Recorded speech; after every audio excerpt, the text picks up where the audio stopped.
káàbọ̀ sórí ìkànnì tó bá dé ìgbà ọkọ tẹ́ wò wá ní abẹ́kẹ́ subscribe kẹ́lẹ́ máa jẹ ìgbádùn gbogbo ṣe náà lágbo òṣèré àti ìròyìn káàkiri lórílẹ̀-èdè Nàìjíríà àti gbogbo àgbáyé.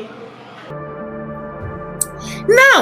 àròkọ wo ni wọ́n wá pa ní àwọn terrorists tí wọ́n pa Mr. Oyedokun? Àròkọ wo ni wọ́n pa fún wa o? Àròkọ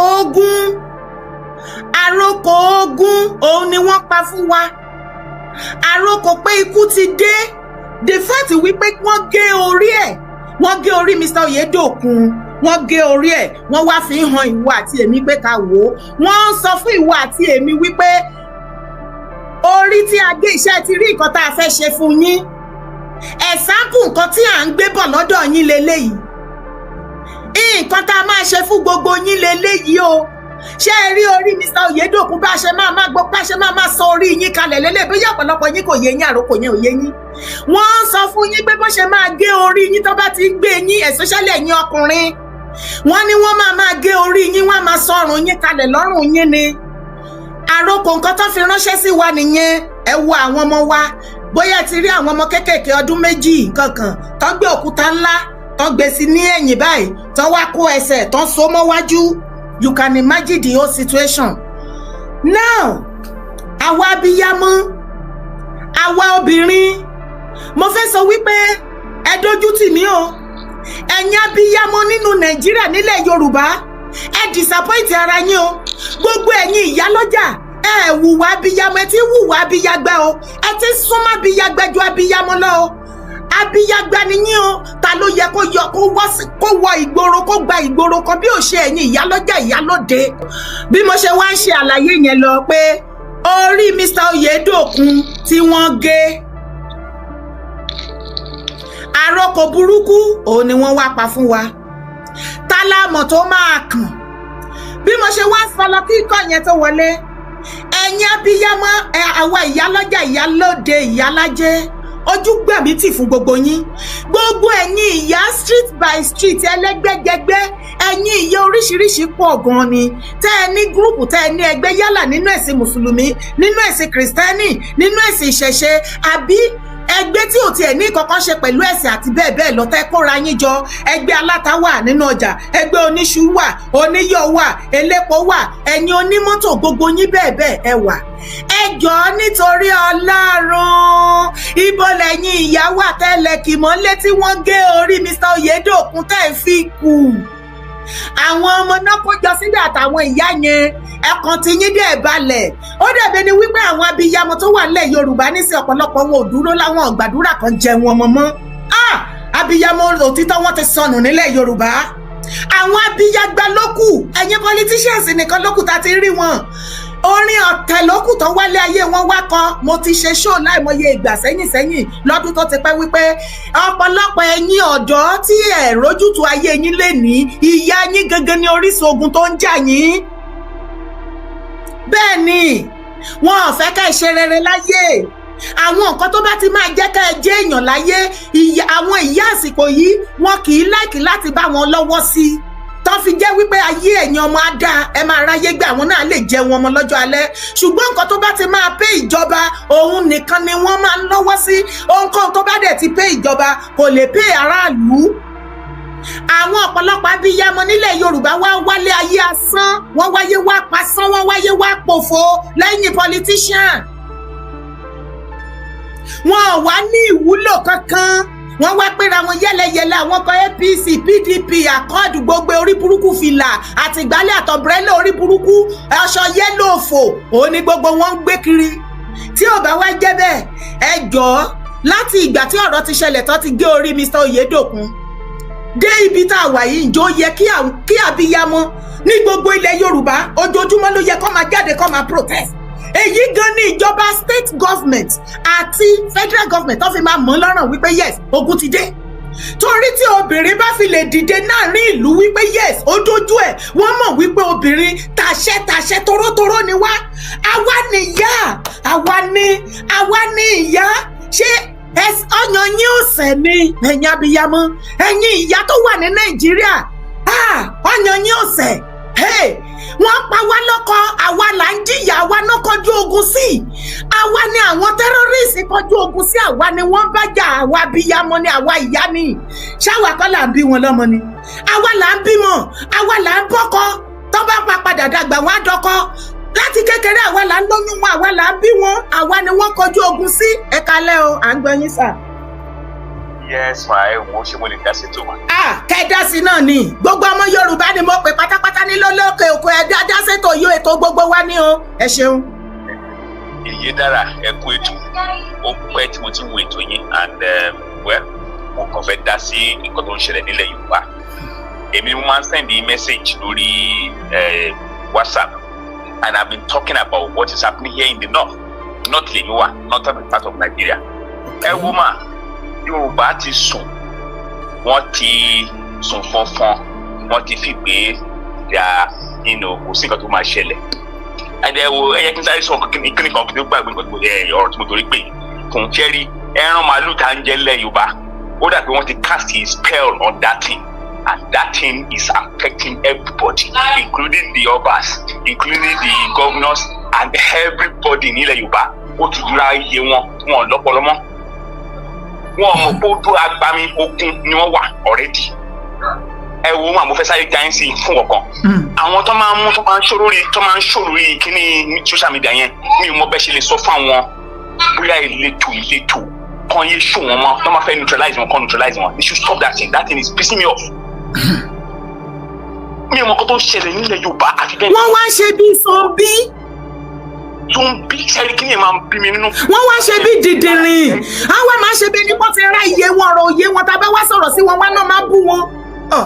Oh my God ṣẹ́rí most of the things ẹ máa ń sọ àfi bẹ́ẹ̀ ni pé máa ń pẹnu mi sọ̀rọ̀ sílẹ̀ Yorùbá I'm telling you the truth. Àwọn Yorùbá ti sùn fúnfún wọ́n ti gbàgbé wọn mọ ike ojú ogun náà wà àgbá ní omi ogun eléyìí tó ṣẹlẹ̀ lẹ́kọ̀ọ́ ní ṣé ìjẹta ni I'm even happy. Ilẹ̀ Yorùbá wọ́n ti sọ̀rọ̀ àǹdí Yorùbá already. Tí Yorùbá ò bá tají ní ojú oorun wọn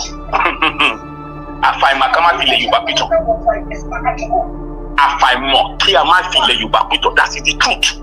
Bẹ́ẹ̀ni. Èmi I'm not a prophet of doom. Tí Yorùbá bá continue báyìí in the next 20 years kò ní sí nǹkan tó ń jẹ́ Yorùbá mọ́ ẹgbàgbé ẹ̀ wọ́n máa fi wá ṣe èmi Fúlàní máa kó wa a máa dìran Fúlàní straight. Ẹ tí mo kékeré pẹ̀lú wa ṣe rí tomati wọ́n ti sọ kí ni tipẹ́tipẹ́ that when they are ẹran ti mi láfíà fún bẹ́ẹ̀ni pé ẹ fà ẹ mọ bó ṣe kú ló mọ bó ṣe kú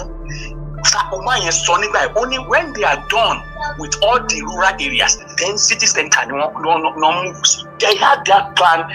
long ago they are taking it in phases and now ó ti kàn wá lẹ̀ Yorùbá. Wọ́n ti gba gbogbo Lagos state báyìí sìn wọ́n ti gba gbogbo Èkó Ìbàdàn wọ́n ti gbàbẹ̀. Mo tún fẹ́ sọ̀rọ̀ kan náà ṣé ẹ dé àwọn tó ń pèrè àwọn ní alágbára tó bá pẹ́ lóòótọ́ ni wọ́n ní agbára tó ń dẹ̀ ní òògùn yìí mo fẹ́ kọ́ jọ ọ́ voluntarily kọ́ má sọ pé àwọn dúró de ìjọba kọ́ má dẹ̀ sọ pé àwọn dúró de bóyá ọlọ́pàá àbí whatever they should do the needful and stop propaganda please. Ṣé ẹ rí gbogbo àwọn tó ń pariwo tó ń bọ́ sí online tó ń pariwo àwọn lágbára wọ́n ní nǹkan ṣẹlẹ̀ ńlẹ̀ Yorùbá ẹ ń bọ̀ ẹ mú fóònù ẹ mú kámẹ́rà ẹ ṣáná sí ẹ wá lọ bọ́ sí online ẹ lóògùn ju Ìgbòho lọ ibi tẹ́yìn bá ti dúró Ìgbòho lè dúró ń bẹ̀ ògùn pọ̀ lọ́wọ́ yín ṣé nǹkan tí ó kù wá kù nílẹ̀ Yorùbá ṣọ́ ní kẹ́ wá proof pa lóògùn jẹyàn kan ṣé Ìgbòho bọ́ síta tó lóun lóògùn jùyàn ó wáyàn tó máa jọ fògùn gbára wọn ìwọ tó o bá lóògùn tó lágbára ó yẹ wọgbó lọ́nà án let's do the needful kí lẹ wá rojọ́ fún náà láì ṣẹ́jọ́ la béèrè lọ́wọ́ yín. Mo ṣe ká yín lára ló ṣe ká mi lára ìṣèpè everybody lè tají ní ẹ̀ṣẹ̀ tají. Bí mo ṣe ń ṣe náà láti yọ ọdún tó ti pẹ́ tó going to 10 years ìsìn kò sí èbútọ́ tí ìbú mi bẹ́ẹ̀ náà fìtì náà tí mi bọ́ ti ń gbé Facebook náà gbé YouTube dé gbogbo bí mo bọ́ sórí show wá flag mi down wọn jẹ́ kí n rí show ṣe. Ẹ sọ kí nìkan nípa àwọn àjọpá ètùtù ọdún ìṣúná àti ètùtù yẹn ọlọ́mọ àjẹkù jẹ lórí ilẹ̀ Yorùbá I'm serious. Ẹ mọ̀ pé tó máa ń mú ọ ẹ máa rí tó máa sọ́nbà tó àwọn náà wọ́n mọ̀ ń pa oògùn ẹ máa rí tó máa sọ oògùn mọ́ di. Yes. Wọ́n dé tó dé tó di àsókè àbọ̀lẹ̀ wọ́n dẹ̀ nídìí alágbára tó tójú tí wọ́n lọ láti lè kọ́ńkà wọn tí Yorùbá ìgbà sọ dìímà ẹ wo àbàmọ̀ kọ́ máa kọ́ńkà lẹ̀ Yorùbá. Nǹkan tẹ́ ẹ̀ sọ kọ́là mi nǹkan tẹ́ ẹ̀ sọ tẹ́ ẹ̀ fi parọ́ tẹ́ ẹ bá wojú program tẹ́ ti ń wò mí ẹ wò dáadáa ẹ rí wọn òun nìkan ló ń kírun bì ṣé ti rí. mo rí mà. ṣé ti rí bẹ́ẹ̀ yẹn ṣé rí ìdí ẹ̀ ṣé rí nǹkan tó so mọ́dì. bẹ́ẹ̀. ẹ jọ kí ló so mọ́dì yẹn ṣé Kùránì ni. no ogun ni. ogun. mẹ́nu kan bọ̀. ó dẹ̀ ń kírun ó dẹ̀ so oògùn mọ́dì ó dẹ̀ ń kírun ṣùgbọ́n ilẹ̀ Yorùbá ni mo ti rí tí gbogbo àwọn fanatic Muslim àwọn ọmọ Fúlàní Haúsá tó ti pẹ́ láàrin wa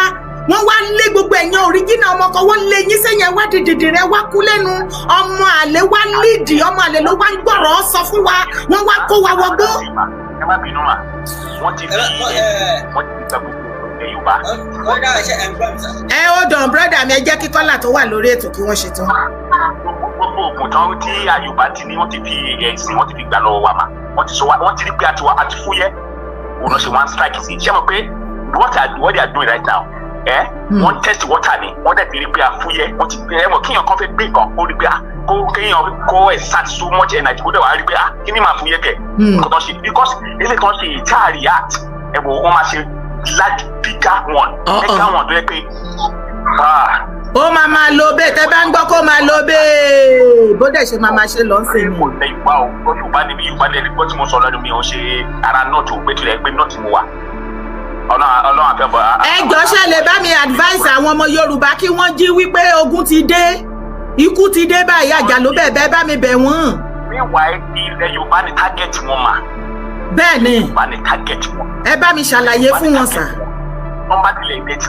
tilẹ̀ overrun ilẹ̀ Yorùbá wọ́n ti win wọ́n ti overrun Africa because Yorùbá ló wà sophisticated jù that is the truth. àwa la wà sophisticated jù. Igbo wọ́n lè ní agbára wọ́n lè ní ìgboyà but Yorùbá ló wà. tí wọ́n bá fi lè kọ́ńkà ìran Yorùbá àti kó bá gbogbo Africa country tó kù àti bá ayé Africa jẹ́.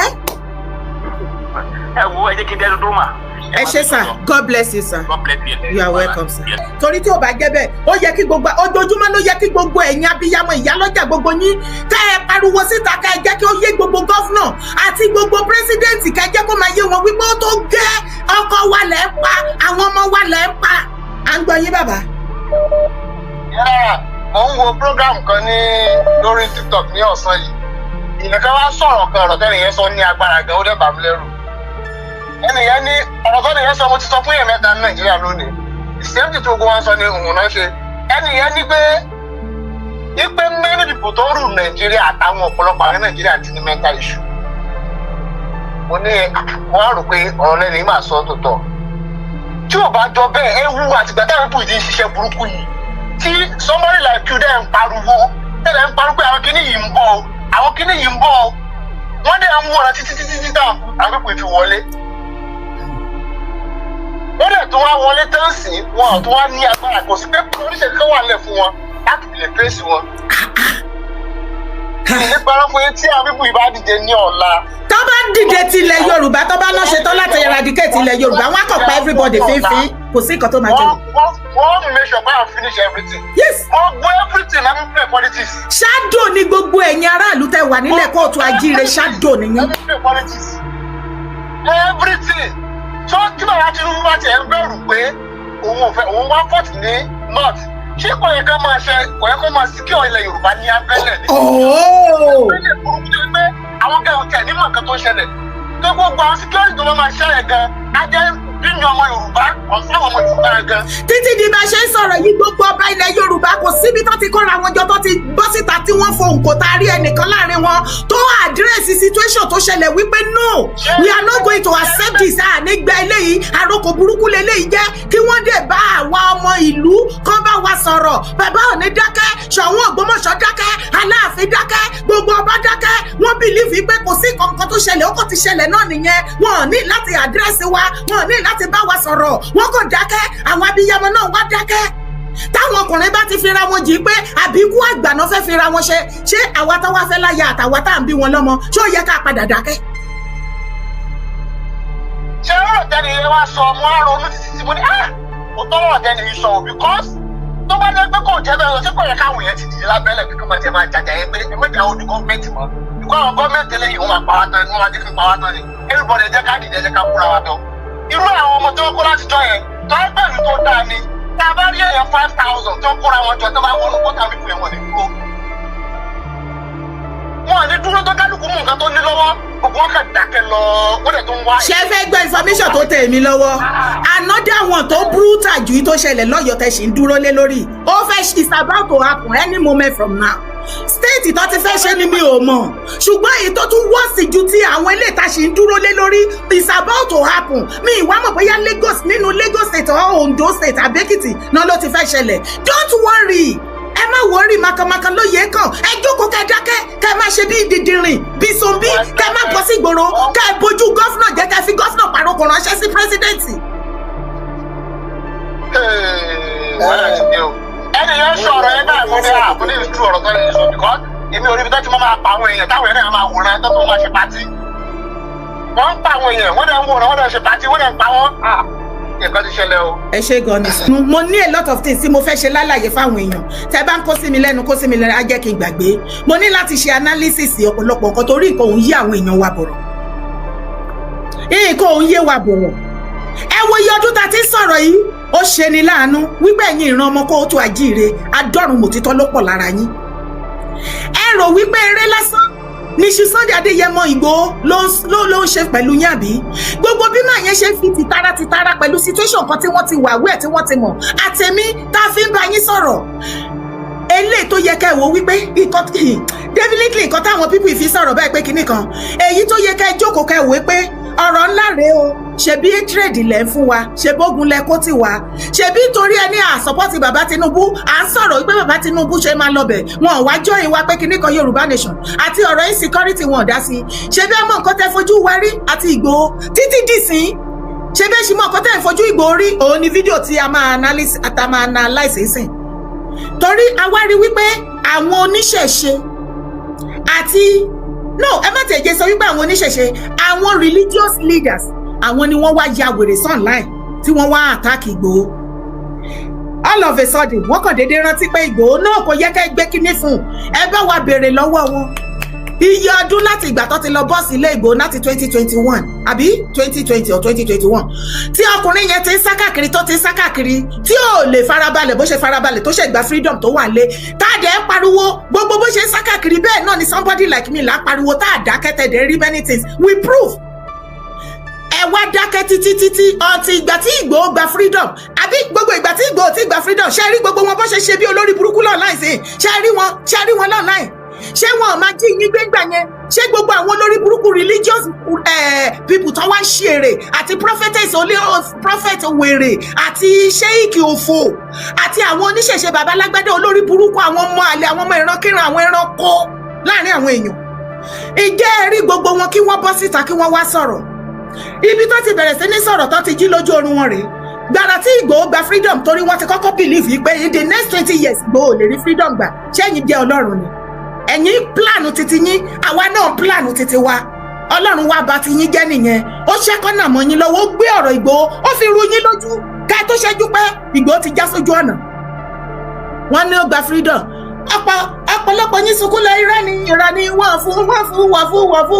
fún here we are today ẹ ti padà gbà ipọ́n fún ìgbà tí wọ́n tún fún ní freedom nìkan bàbá wa ní ṣé o lè recruit àwọn ọmọ láti lè protect àwọn aráàlú ṣé bàbá Tinubu èmi ò wá campaign fún wọn o ṣùgbọ́n ọ̀rọ̀ tó wà lẹ́yìn kan tí mo bá rí bẹ̀ tájọ mọ̀ ń bẹ̀ òun lájọ máa sọ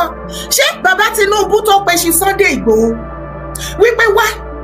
ṣé wọ́n rí akíkanjú lára ẹ̀ wọ́n rí ìgboyà lára ẹ̀ wọ́n rí wípé ó yàtọ̀ gédégbé sí ẹ̀yin olórí burúkú tẹ wá ya wèrè sunlight all of a sudden tí gbogbo yín wá kọ́ security jọ tẹ wá register lódìlódì tí gbogbo yín wá pariwo lágbájá ní ká ẹgbẹ́ fún tàmọ̀dún ní ká ẹgbẹ́ fún ìgbà tí Ìgbòho tí ìgbà freedom tí bàbá ò tí sọ wípé wọ́n máa fún ní kó lọ recruit àwọn ọmọ ibo ní yálàyà gbogbo yín wà ẹ ti kú nígbà yẹn ká ilẹ̀ má mọ̀ wípé ẹ̀mí Ọlọ́run tó ń sọ fún mi pé kí ṣáà máa tẹ̀yẹ́ mọ́ yín létí wípé ìyàgò fọ́tẹ̀ ọ̀tẹ̀ àtẹ ọmọ Yorùbá rí àtẹlẹ̀ Yorùbá rí Fúlàní akọ̀ǹkà wà torí ọ̀tẹ̀tẹ̀ èèyàn láàyò Ọlọ́run ṣùgbọ́n ní tèmi létèmi o kàkà kí kìnìún kó ṣakápò ẹkùn oníkálùkù ayé àmà ṣọdẹ títí ẹ lọ́tọ̀ọ̀tọ̀ ni èmi dára kàkà tẹ́mi máa fi darapọ̀ mọ́ ẹ̀yin ọmọ kóòtù ajíire ìran Yorùbá tí Fúlàní fi máa kọ́ńkà yín tẹ́ máa di ìran darandaran nínú igbó tí àwọn ọmọ yín máa gba gbégbàlì máa jìrì kiri mi ìyá máa ní jẹ́ ọmọ Yorùbá mọ́ màá yá a sọ wípé mi ò wá láti Nàìjíríà màá lọ fara mọ́ kọ́ńtírì bòmíì tí mo mọ̀ wípé wọ́n jó lórí rẹ̀ ẹ̀dá torí ọ̀rọ̀ yín ò fẹ́ yí ayé mọ́ ọ̀tẹ̀ ti báyé yín jọ tẹ pa yín run Yorùbá ò tí tó mọ̀ wípé ìran Yorùbá tẹ́ ń parẹ́ lọ lélẹ́yìí àwọn ọba gbogbo wọn dákẹ́ àwọn gbogbo ẹ̀tẹ̀ dúró gbogbo ẹ̀yin olóyè tẹ́ máa wá láti abroad tẹ́ máa lọ jẹ oyè tẹ́ máa mú owó burúkú tẹ́ máa lọ ra oyè jẹ ní Nàìjíríà with pounds with dollars and euro ibo lẹ wà gbogbo yín kàn déédéé ṣọ́kú lójijì ẹ kàn déédéé wọlé bí àrá àkàngbúrò yín mọ́ torí gbogbo yín lọ gboyè báyìí sìn ọ̀rọ̀ tí wá dé ilẹ̀ Yorùbá tẹ́tí lọ joyè kò sí ọ̀rọ̀ kan déédéé lọ lẹ́nu gbogbo yín you cannot even speak ẹ̀ tún lè tara.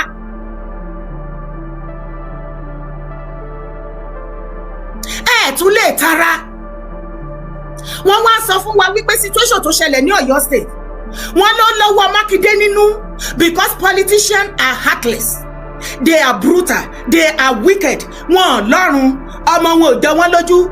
tó bá ní agbára tó fẹ́ ṣe spiritual power or any post tó bá jọmọ wọn ló máa lọ sí tó máa fi rí nǹkan tó ń fẹ́ politician ò rí rò torí àwọn máa níyàwó púpọ̀ wọ́n máa ní báwọn bá níyàwó púpọ̀ wọ́n á ní girlfriend wọ́n máa bímọ káàkiri ni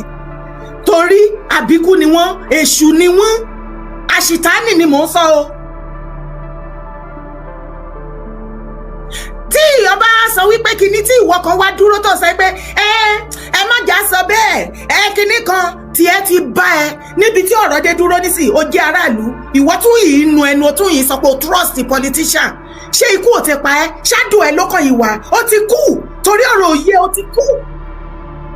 ṣé ó yẹ kí ààrẹ anybody nínú wa tó máa vánṣì pé politician kan ò lè ṣe kankan níbo kí ni politician ò lè ṣe wọn politician ready tó agbára wọn bá gbé wọn ready láti jẹ́ kí ọ̀sán kó dòru for their own benefit kòkò wọn ṣùgbọ́n tẹ́ bá wo ìgbẹ̀yìn ayé wọn kò kì í da àìsàn òjijì ló máa kọlù wọn ń ráyé gbé ọjọ́ alẹ́ wọn máa ṣòfò dànù tó bá wá rí bẹ́ẹ̀ èmi ní àwọn ìdí tí mo ṣe sọ bẹ́ẹ̀ wípé eégún àtiró wọlé ẹ̀yìn àtiró jáde ìran ọmọ Yorùbá táwa ni ò mọ̀ wípé eégún àtiró tó wọlé òun padà lè yan àtiró tó padà jáde ni òun ni tẹ́ ẹ bá nírọ́ ni ẹ jẹ́ ká gbé àwọn fídíò kọ̀ọ̀kan ká gbé yẹ̀wò ká wá máa sọ̀rọ̀ lé lórí kó má dàbẹ́ ni wípé ọ̀tẹ̀ làwa náà ṣe. That this sometimes can be orchestrated. The governor of Oyo State had his nomination, the nomination of his candidate in the face of this abduction. He did not take any action. No steps were taken. It was after all those nominations that he went to the family to visit them, that he brought somebody out, started crying, the husband of one of the women. It is sad. I can sometimes believe that this was orchestrated in a way, I'm not saying totally, by the government of Oyo State to blackmail President Tinubu in a way. ṣé rí nǹkan tí Mr. Fayose Ayọ̀ Fayose tó sọ yìí ṣé mọ̀ wípé Ìbàdàn bèèsì ni àárín wọn gbogbo wọn náà jọ mọ bó ṣe ń rìn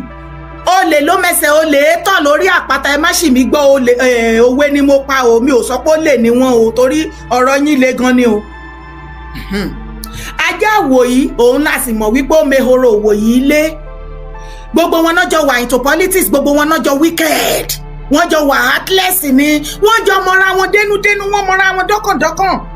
mo wá fẹ́ kí ìwà àtẹ̀mí mo fẹ́ kó o rárá fi balẹ̀ kó gbọ́ analysis kékeré kó o tó máa fọwọ́ sọ̀yà wípé irọ́ ni kíní kan mo mọ̀ pé gbogbo yín lẹ hate Tinubu kò sí wàhálà mi ò sọ pé kẹ́ má hate wọn ẹ jọ̀ọ́ nítorí Ọlọ́run ṣùgbọ́n lórí ọ̀rọ̀ tó wà nílẹ̀ tó bá jẹ́ wípé a ò máa ṣe ọ̀tẹ̀ ni bàbá ṣe ń lẹ Tinubu lóko kí ló dé ta minus governor the same governor tó wá ń bọ́ síta Mákindé ṣe wá ń bọ́ síta lẹ́nu ọjọ́ mẹ́ta sìn ó ní òun agbára ò sí lọ́wọ́ òun láti lè protect yín ní Ọ̀yọ́ state as a state governor ipe federal ló ní power to protect you ṣùgbọ́n láti ìgbà tí Mákindé ti become governor tí attack oríṣiríṣi ti ń ṣẹlẹ̀ lọ́yọ̀ọ́ the same governor Mákindé Ṣèyí Mákindé bá parọ́ kẹjá mi ò níbi comment section I need your comment please ẹ jọ̀ọ́ yálà lórí TikTok àbí lórí Facebook àbí lórí YouTube ibikíbi tó bá wù kó ti máa wò mí. I need your comment kí gbogbo àgbáyé kán lè jẹ́ kájọ máa mọ̀ kán lè mọ̀ wípé gbogbo wa jọ mọ bó ṣe ń lọ ibi tá a bá dé kò sí bójúbójú kan mọ́ kò sí lọ́rọ̀ kan bí kankan gbangba ti dẹkùn kedere ti bẹ́ẹ̀ wò fún everybody àfiwọ́ tó bá ìfẹ́ máa tanra ẹ̀ lókù kò sí anybody tó tọ́ anybody. Governor Ṣèyí Mákindé each time tó bá ti attack ní Ọ̀yọ́ state kí ló máa ń ṣe kì í ṣe àwọn nìkan gbogbo àwọn governor wọn á bọ́ síta wọn á ṣe press release nínú press release kí ni statement tí wà tèmi máa ń gbọ́ wọn á rojọ́ lọ o they are sorry it shouldn't be us ìgbà kan àwo kan at the end of it wọn á máa gbọ́ we assured you we promise you àwọn máa mú àwọn tó ṣiṣẹ́ yìí wọ́n á bring wọn tó book check ń gbọ́ lẹ́nu wọn ní gbogbo ọjọ́ tí àtàkì bá ti ṣẹlẹ̀ tó bá ti ṣe press release ṣé ẹ̀ kí ń gbọ́ lẹ́nu wọn àwọn promise yín nípa àwọn tó ṣiṣẹ́ yìí àwọn máa ọwọ́ òfin máa bà wọ́n máa fi ọjọ́ wo lọ́wọ́ òfin ti bẹ anybody inú wọn tó ti fi yà jẹ gbogbo àwọn tó ti paṣẹ wọn pa wọ́n gbé ṣé ò ń dé ṣé ọ̀rọ̀ mi ayé mi yẹ èmi ò ṣọlọtẹ o bí ọ̀rọ̀ ẹyẹ bá ṣe fò lọ́dọ̀ tèmi ó lèmi ṣe máa sòkò ẹ̀ I have nothing against anybody ìwọ tó bá hate anybody you can continue to hate. To me, èmi máa ń call a spade and damn the consequence. Mo dẹ̀ ti mọ̀ wípé ìran tí mo ti wá ẹ̀yin ò kí ń like irú èèyàn bẹ́ẹ̀ yẹn. Èèyàn tó bá ti jẹ́ wípé nǹkan ń ṣẹlẹ̀ tí kò dáa tó ń wò pé nǹkan tẹ̀ ń ṣe yìí kíní yóò dẹ̀ dáa because tí wọn ò bá sọ̀rọ̀ ó máa continue láti máa ṣe ṣùgbọ́n tó bá tètè stop ẹ̀ ibi tó bá ṣe ìbàjẹ́ yẹn dé gbogbo wa lájọ máa jìyà ẹ̀. Ọ̀pọ̀lọpọ̀ dé rí ẹni yẹn tó ń ṣe ìbàjẹ́ yẹn bọ̀ nítorí àbòsí wọn á gbójú wọn ya lúkèwé bẹ́ni pé wọn ò rí kíkiní yẹn máa bàjẹ́ lọ. Ìwọ tó bá ti wá ọ pé nǹkan tẹ̀dẹ̀ ń ṣe yìí kò dé dá ó kù díẹ̀ káàtó ẹ̀ bá kíní ìjẹ́ ó dẹ̀ máa ní side effect negatively on us gbogbo everybody tán mọ̀ wípé kíní wàá gbọ́ ṣé o ti rí she talks too much ó fẹ́ kó máa jó nìkan ni ó ti lè sọ̀rọ̀ jù kò séyàn tí ó lè sọ̀rọ̀ sí kò sára tí ó lè sọ. Wọ́n á wá máa wá gbogbo ọ̀nà láti yí nǹkan tó ń bàjẹ́ tí èèyàn kan ń bàjẹ́ lọ yẹn wọ́n á wá fẹ́ yí ọ̀rọ̀ yẹn lé ẹ lórí. Ìwọ tó o bá wà nínú ayé tó ń bá àwọn ọmọ Yorùbá ṣe tí o ò bá máa gbọ́n lójoojúmọ́ kó o máa kẹ́kọ̀ọ́ ikú ti pa ẹ́ o ti kú ọkàn rò pé wà láyé ni o ìfù kò fọmọ Yorùbá lọ́kọ àbí láya my dear o máa kẹ́kọ̀ọ́ gbogbo ọ̀rọ̀ ọmọ Yorùbá kìkìdá ẹ̀kọ́ ni. So many times I look at myself like kí ló dé kí ló ṣẹlẹ̀ wọ́n á wá lọ dúró sí ibi nǹkan tó bá rò wípé ẹni máa bínú àwọn nǹkan tó máa ṣe tó fi máa provoke títí tó máa bínú yẹn tá a fi sọ pé ṣé ó tán ṣe bá sọ fún ẹ pé ó máa ń bínú they provoked her because wọ́n ti mọ̀ pé ó máa ń bínú àwọn náà máa ń bínú o ṣùgbọ́n wọn wá níṣe tiwọn lójú títì ẹ̀ wọn níṣe tiwọn lójú ayé ìka ń gbénu yín gan ni ṣùgbọ́n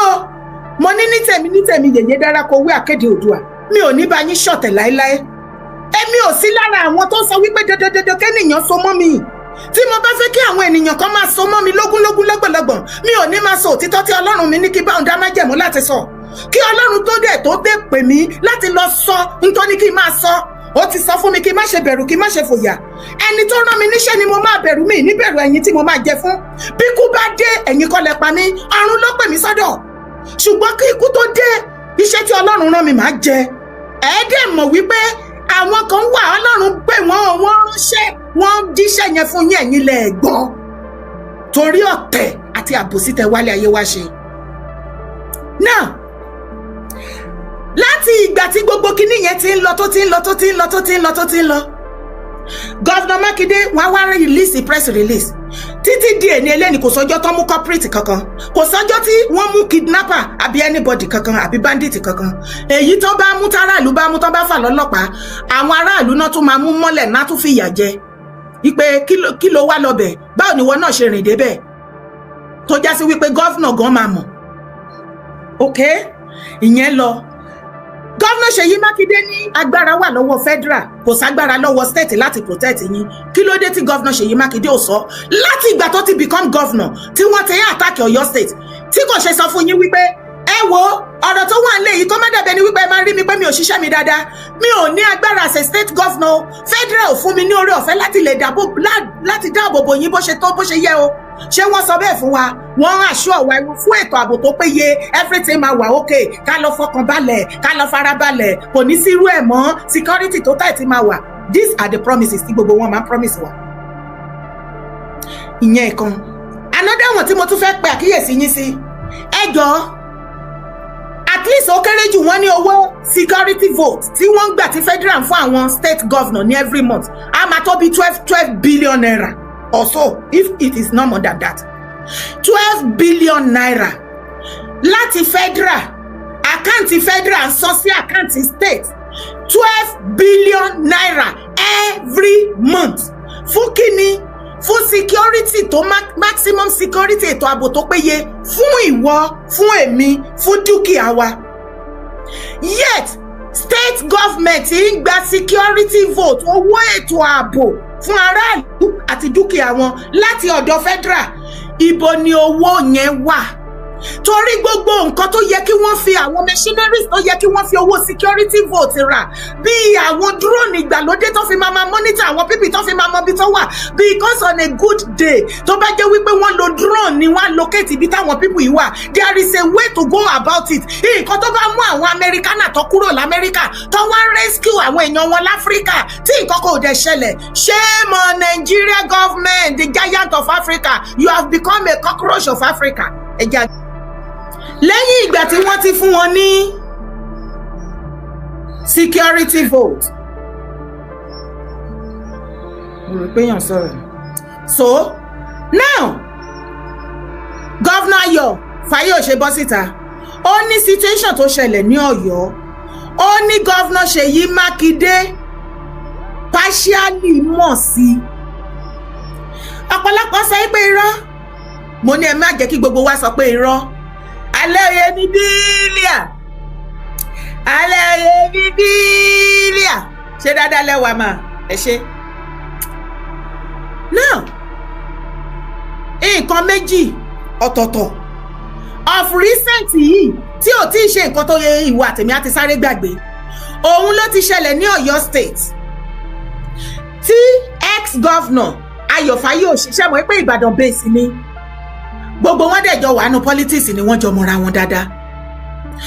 Oríṣi ìṣẹ̀lẹ̀ méjì ló ti ṣẹlẹ̀ ní Ọ̀yọ́ state tí ex-governor Ayọ̀ Fáyọ̀ṣe ti bọ́ síta tó ti wá sọ tá a dẹ̀ bá bẹ́ẹ̀ ṣé mo parọ́ mi ò parọ́ o. Nǹkan méjì ni Fáyọ̀ṣe ti bọ́ síta tó ti wá sọ nípa Mákindé ní Ọ̀yọ́ state pé ó fẹ́ ṣe tó ṣẹlẹ̀ tá a dẹ̀ bá bẹ́ẹ̀. Tí the same person Fáyọ̀ṣe bá tún wá bọ́ síta the third time tó wá ń sọ nǹkan tó ń sọ yìí ẹ jẹ́ ká gbé yẹ̀wò ẹ jẹ́ afúnra Yorùbá ẹ yé ṣe bí so ń bí ọ̀tẹ̀ tí bá ti yín jẹ́ gbogbo nǹkan lẹ máa fàbò sí kún. Ẹ call a spade and damn the consequence. Èmi ò ráyè ká máa fi kíní kan rún mú pé waste time Ọlọ́wọ́n bá ń gbọ́ nítorí èlé máa sọ wípé ó ti burú jù ó ti ṣe kíní kan jù tó bá lọ ṣe èrè mi bá sọ fún pé mi ìwà okay tó o bá lo nice wàláì mo double nice ìbàjẹ́ tó o bá wá lo wà friendly wàláì á sú ẹni o ọwọ́ tó o bá gbé wálé mi náà máa gbé pàdé ẹ̀ mi ì lè má gbé bí bag of rice kó má gbé mi bí pinch of salt kó wá máa expect mo lè faradà débì kan ìjọ tó bá ti sú mi tó bá jẹ́ ìwọ ló ń pass through ẹ̀jẹ̀ lára mi jọ bá mi stop ẹ̀jẹ̀kẹ́jẹ̀ yẹn jẹ́ kí kọ́tà mi kú ipò ọmọ wa sọ̀rọ̀ ènìyàn sọ̀rọ̀ ẹ̀ di Ọlọ́run sínú ayé mi láyé mi ò fàyè gbà mi ì fẹ́ mọ bó ṣe jẹ́. Ẹ jẹ́ a máa fèsì òtítọ́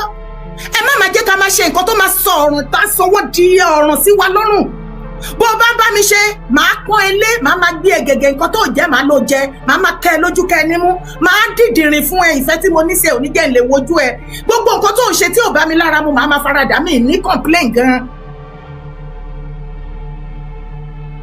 Ṣùgbọ́n tó o bá tí mo expect pé ó yẹ kó o mọ̀ wípé kíní tó ń ṣe yìí ó ń hurt mi fúnra lára ẹ̀ ó mọ̀ ṣé ó ń hurt mi you know mi dẹ̀ complain tí orí tiẹ̀ bá pé ó yẹ kó mọ̀ wípé ènìyàn lẹ́rara ni mí kí ìwọ náà kó adjust ṣùgbọ́n ìgbà yẹn lẹ máa rí ọmọ kóòtù ọmọ Yorùbá wọ́n á wá tẹ̀sán mọ́ kínní yẹn bó ṣe ń dùn ẹ̀ yẹn wọ́n á wá yí pé kó kúkú dùn ẹ̀ pa because they want you to talk. Iye ọdún tó ti ń sọ̀rọ̀ tó ti ń tẹ̀ mọ́lẹ̀ tó sọ̀rọ̀ yẹn tó o bá wá dìde bí yá for so many years tó ti ń dùn ẹ̀ tó mú mọ́ra tó bá wá sọ wípé òkè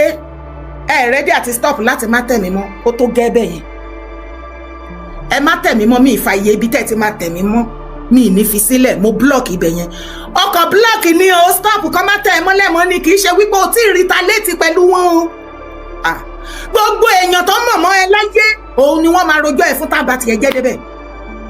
wọ́n á wá máa lọ káàkiri wọ́n bẹ̀rẹ̀ sí ní recruit ara wọn àwọn ìwà ọ̀tẹ̀ tó wà lọ́wọ́ ẹ̀yin ọmọ Yorùbá irú ìwọ tó bá ṣe bẹ́ẹ̀ ò dẹ̀ rò pé fẹ́ ṣe rere láyé ó lè ríre ṣe bó bá kù díẹ̀ kó ṣe á máa bàjẹ́ mọ́ ẹ lọ́wọ́ ni. wọ́n wá máa wò pé kí ni o kí ló gbé dání kí ni nǹkan tó wà ní sàkání ẹ̀ tá lè bàjẹ́ fún ná tá lè bá tiẹ̀ jẹ́ tógun wọ́n wá máa gbógun lẹ́yìn spiritually wọ́n máa gángọ̀ wọ́n máa ṣoríṣiríṣi ìyẹn èèyàn tí ò bá lọ́lọ́run tí mo bá pè ẹ́ lénìyàn tó bá lẹ́ranko ni I will treat you like an ẹranko and you will never like me you will curse the day you met me. Yorùbá wake up ẹ kúrò nídìí àbòsí àtọ̀tẹ̀. Ìkíní Mákindé Ayọ̀ Fáyọ̀ṣe bọ́ síta wọ́n ní àdó olóró tó ṣẹlẹ̀ gbàm some years back ní Ìbàdàn ní Ọ̀yọ́ state ìjẹ́mọ̀yé ẹ̀mí tó lọ sí ìjẹ́mọ̀yé dúkìá àwọn aráàlú tó lọ sí àwọn míì tí ò kú ó sọ èyí tápá ẹ lọ sí èyí tẹ́sẹ̀ ẹ lọ sí èyí tójú lọ sí èyí tẹ́yà tí ìfun ẹ lọ sí gbogbo wọn la rí lọ́sípítù. Ìjẹ́ Mákindé ever bọ́ síta ní gbẹ̀yìngbẹ̀yìn ṣé Mákindé ò ṣe press release fún yín lọ́yọ́ state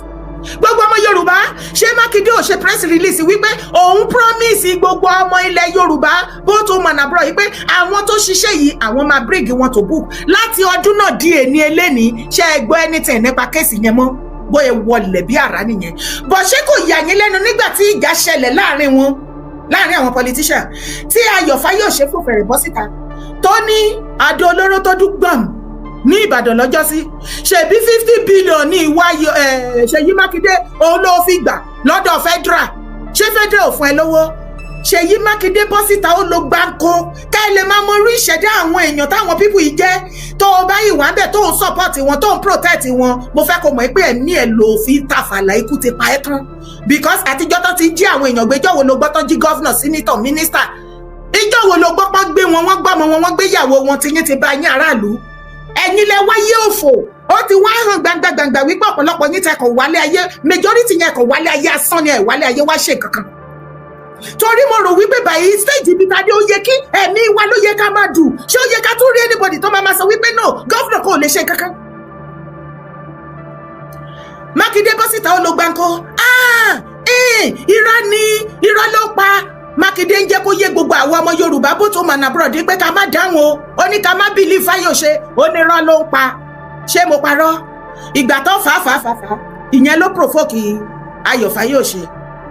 bóyá ó ránṣẹ́ sí àwọn bọ́ìsì bàbá Tinubu ni o